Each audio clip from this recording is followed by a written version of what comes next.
Okay, this week we've got a bit of a special. I'm going to take a look at something that people don't like to think about, and that is their own mortality. Specifically as it relates to comic books and comic book collecting, and that huge thing we all have. I know you do, because I do, the unread backlog.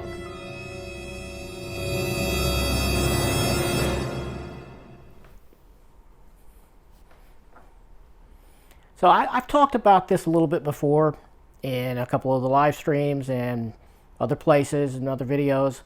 I've talked a little bit about the idea of, I have to be selective on what I buy because I know I have a limited time on earth to read books.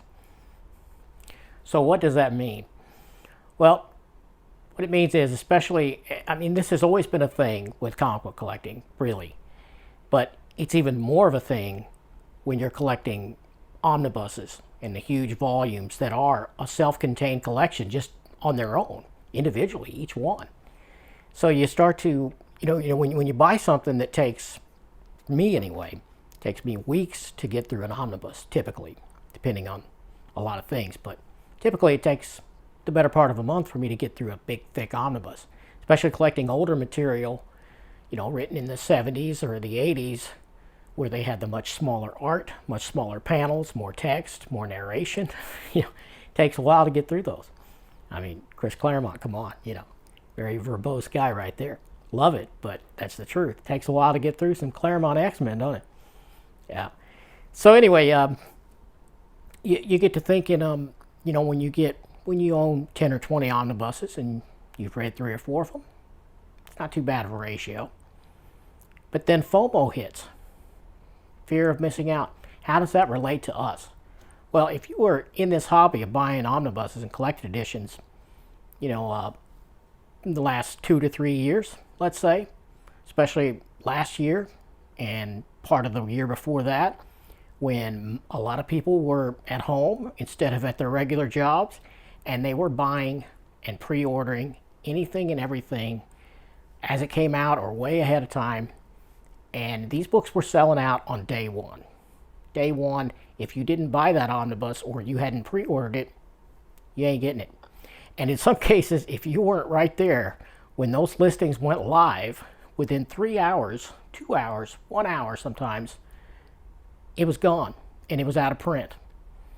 And then if you really needed that volume, if you really had to have it, you were looking at eBay or Amazon Marketplace, and those people were taking that $100 cover price omnibus, which already, to me, $100 for an omnibus is I don't want to do that. I want to get it discounted, like from in-stock trades. I want to pay, $50, $60, $70 for that omnibus, not $100.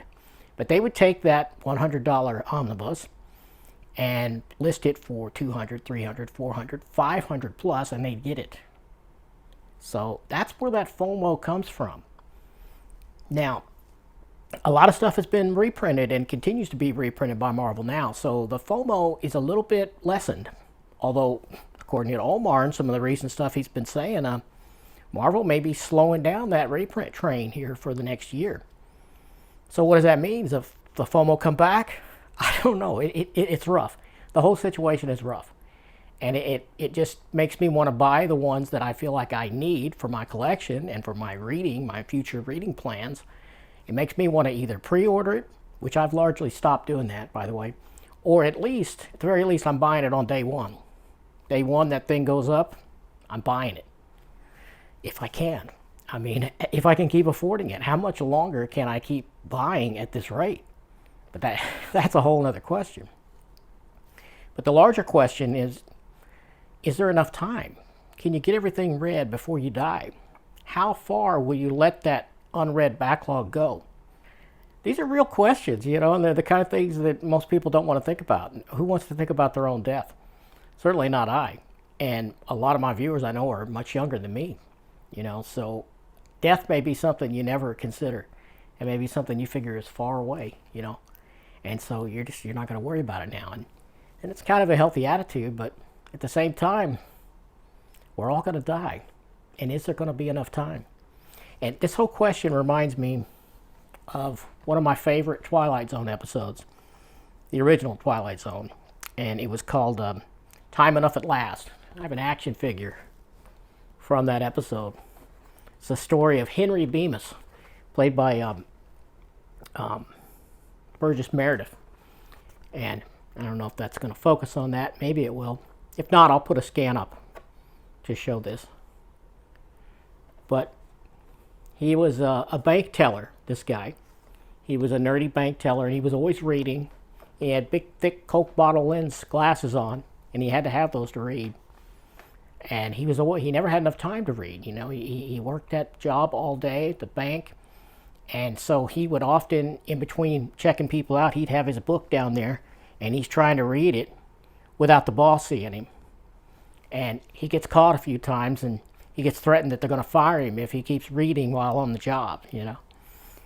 So I'm gonna give a spoiler to the end of that Twilight Zone. So if you haven't read it, if you haven't seen it yet, I'll try to put a link to it down in the doobly-doo if I can find a link. But I'm going to go ahead and spoil the ending now. So if you don't want to hear that, then just stop watching right here and come back in 30 seconds. Basically, what happens is nuclear war happens, or at least some sort of war, and everything's destroyed, but he survives. And he finally has time enough at last, and he makes his way to, I think it was the New York Public Library. It was a huge library. He makes his way in there, and he comes out from under the rubble, and he's surrounded by books, all the things he loves, and he's like, oh my God, it's finally time enough at last to read these books that I've always wanted to read. No more job, no more worries, you know. So he crawls out from the rubble, and he gets his books stacked up. He finds all the ones he wants, and his glasses are broken. They're cracked. He can't read a word because his glasses are busted. And that's how that ends. Okay, come on back now if you are looking for this signal. It's safe. Spoiler over. So, anyway, as I get older and as I see my parents' health decline, you know, I mean, they can both still read at this point, but they're in their 80s. And they've got serious health problems. You know, I don't know how much longer they're going to be around. And it makes me, you know, it sounds selfish, but it makes me worry about my own mortality, my own health. And, you know, what happens? You know, how much time do I got to read all this to will I ever complete it? You know? So I got to doing some figuring. Yeah, I did the math. And I'm going to show you guys the math. And if you want, you could do the math for yourself. Okay? I'm 54 years old at this time of shooting this, and I took a look at my parents' ages and my own health, which I'm working on. I'm really working on. I'm going to try to lose the weight again. But anyway, and I kind of just gave myself a positive estimate. How long can I potentially continue to read? And I come up with 87 as a figure. So that's 33 years from today. Okay. And then I did some more math. I figured out, well, what's my average read rate right now per week in the form of comic book pages? And I come up with a figure of 332 pages on a work week. Now, on a vacation week, when I have more time, because I'm not going to work, it's about 452 pages per week. So, doing that math, you know, doing a little more math here, total pages read per year is 17,744, and I'm referencing some notes in front of me here. So the total pages read per year after retirement is 23,504. Okay. What I'm figuring is, I'm figuring to do an early retirement at 62. So that gives me 8 more work years left. So that is 141,952 pages. Okay, and then it gives me 24 years after retirement to continue reading based on that estimate of 87 years old. And that totals up for those 24 years of 564,096 pages. So that gives me a grand total of expected pages left to read until time's up of 706,048 pages. So then what I did was, it's based on comic book pages.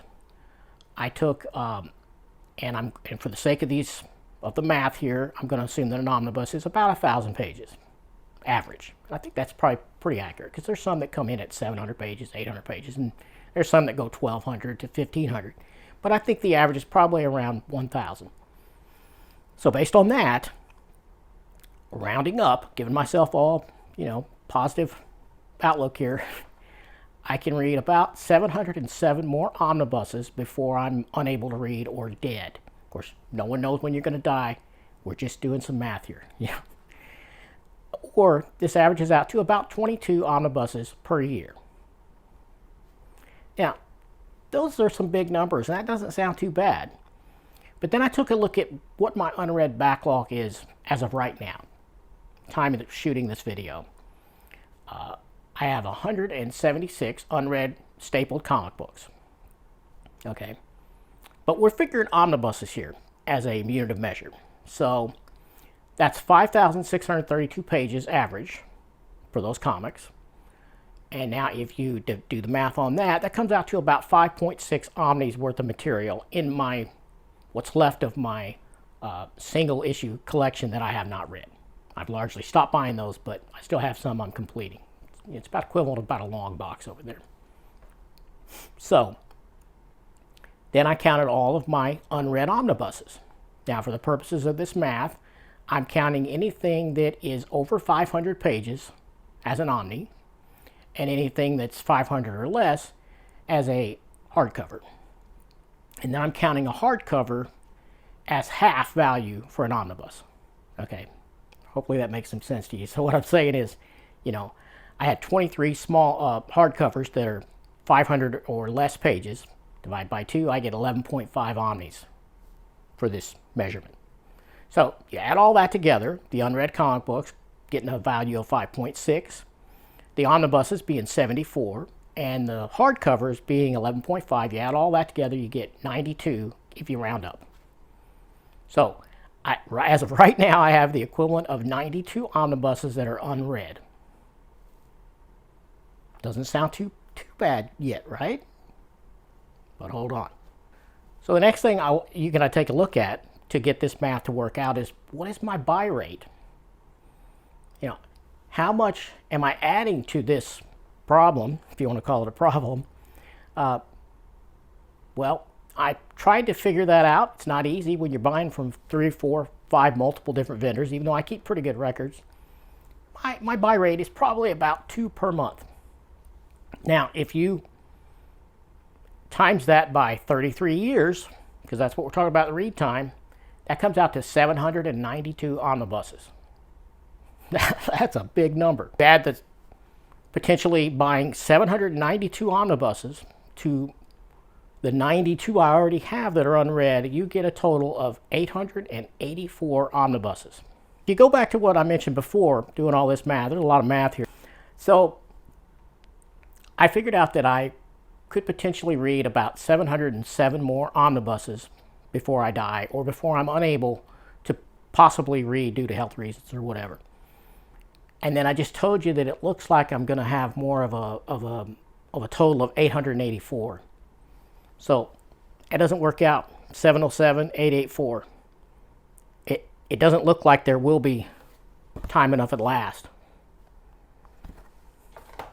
But now, there's some things I can do to try to even this up.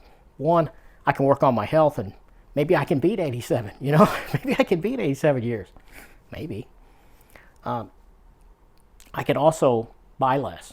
That's something my daughter's, Kristen, has been saying I buy too much, so maybe I need to buy less. There's something. I could read faster. I could devote more time to reading and less to screwing around on the internet, I don't know, maybe. So, I could maybe, that's not that far off, 884, 707, could happen. But also realistically, you got to realize, I'm 54, and for me, I don't want to use the term golden age because that means something totally different, but for me, the best time for comic books, in my mind, was late 70s through maybe 1983, I read some stuff from other eras, but that's kind of what I really aim at for most of the omnis I'm picking up. And I already see that they're slowly collecting the material I want. I mean, I'm not interested in a lot of the 90s superhero stuff. I get a little bit here and there, but I mean, I'm not going to collect all of the X-Men from the 90s. I have no desire for that. And really not much of the other superhero books from the, the heyday of shoulder pads and gold foil covers and all that jazz, So, and I don't read a lot of current Marvel superhero stuff or any, brand really. So it could be that eventually, more sooner than later, there'll be less Omnis offered that I feel like I have to buy, So that 2 per month average could go way down. Now, I'm still certainly buying new stuff that interests me. I like, like Brian K. Vaughan stuff and Ed Brubaker stuff. I'm likely to continue to follow those guys and probably read most of the stuff they're putting out. So I'll probably still be buying that stuff. But at the same time, those are very modern writers, and reading their stuff is a lot easier. It's faster. The artwork is larger, bigger panels, takes less time. So my read rate probably, as I work through this older material and get more into the modern stuff, it probably will increase. That page rate will probably go up. So, my 884, 707 deficit there, it may close pretty good, hopefully. So bottom line, what I did was I made myself a chart, a little graph here where I could refer to it at any time. By doing the math, I mapped out what 707 omnibuses looks like broken down by year. And I also put my age here as a reference. You can take a look at it here. So this is my projections on what I can realistically hope to accomplish by age 87 as far as my reading. Now, so what I can do with this graph is every year, it might be something I look at least once or twice a year, and I look at, well, how many unread books do I have? What's my backlog versus where I should be? So like right now, at the top of this chart, you can see I've got 707 books I can possibly get done before I can't read anymore or I'm dead. And I have 92, so I'm doing pretty good. Now, you flip ahead several years here, go down to 2030, I'm 62, and I can only maybe accomplish 531 more. Still a pretty big number, nothing scary going on there. Now you flip ahead to when I'm 72, it's down to 311. How am I doing now? Hopefully good. And you can see you can follow along all the way to the end. Or is it the end? Maybe it's not, Maybe I make it to 100 and I can still read. I'll try to be optimistic. It's not something I'm good at, but I'm trying, So how did I come up with my unread? Well, if you've watched any of my videos about how I keep my collection going, I'll link that down in the doobly-doo about how I use a database.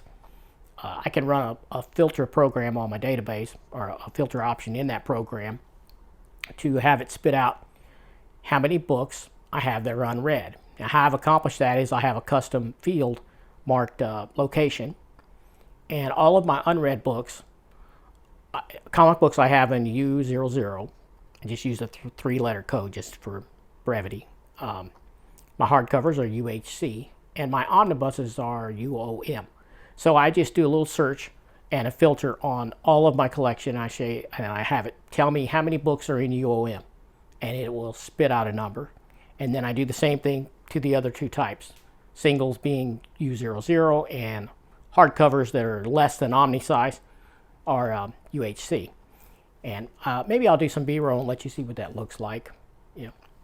But anyway, and then I take those 3 figures, add them all together. That's how I get my current unread backlog figure that I can check against this chart and then either rejoice that I'm doing good or get scared that I'm not doing good. So, I don't know. I hope you found this amusing and maybe helpful if this is something you worry about too. I try not to worry about so much stuff because they say the worrying can take some time off your life too. I don't know. But that's what I've come up with. What do you use to dispel that fear, of not getting it all done or not having enough time? Do you even think about it? Is that a problem for you, or is that just something that bothers me? Is You know, like my my buddy Jeff often says, I was emo 25 years before that was a term. You know, so so I don't know. But hey, if you like this kind of content, please hit subscribe if you haven't already. Bell notify yourself so you don't miss stuff. And come on back next week for more. And I promise next week won't be this depressing. So I'll see you.